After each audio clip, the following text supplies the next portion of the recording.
Unit 2. Track 4.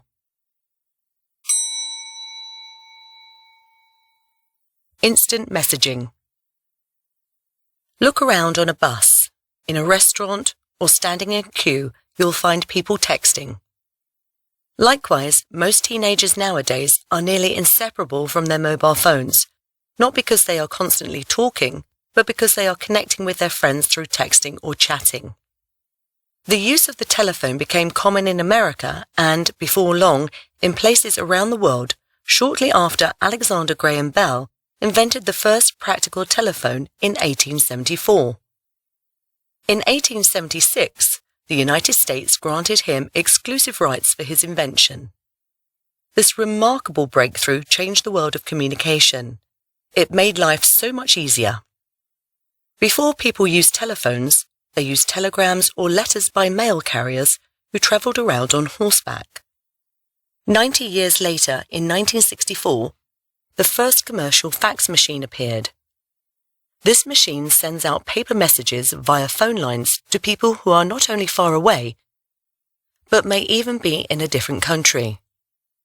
Nowadays, people see improved versions of telephones and fax machines. Portable phones, another revolutionary invention, small enough to fit in a person's pocket, were available at the market in 1984. Emails and messages are also commonly used by people nowadays. Now there is another incredibly popular way that people can communicate with each other. It combines the visual aspects of a fax with the speed of telephone communication, namely instant messaging. Instant messaging is a type of online chat which offers real-time text transmission over the Internet.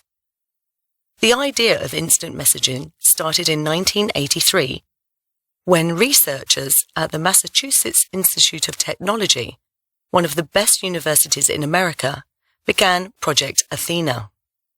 The goal of the program was to allow better communication between members of the MIT community and to facilitate technological advances in research and education.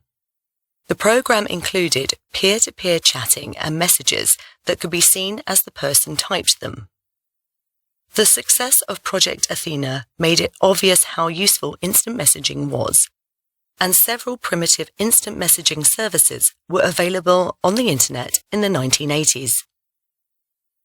A lot has changed in instant messaging since then. Texting and tweeting are thought to be types of instant messages. The world of instant messaging has extremely developed. Hundreds of applications are now in use. Applications like WhatsApp, BBMs, and Viber are nowadays in the hands of all smartphone users. Many other companies now use Facebook Chat or Yahoo Messenger to communicate. In this age of iPhones and FaceTime, we may take the relative simplicity of instant messaging for granted. But it has been over 130 years since Alexander Graham Bell made his first phone call. Over 50 years since the first fax machine was sold, and 45 years since the first message crossed a computer network. Instant messaging has been a long time in the making.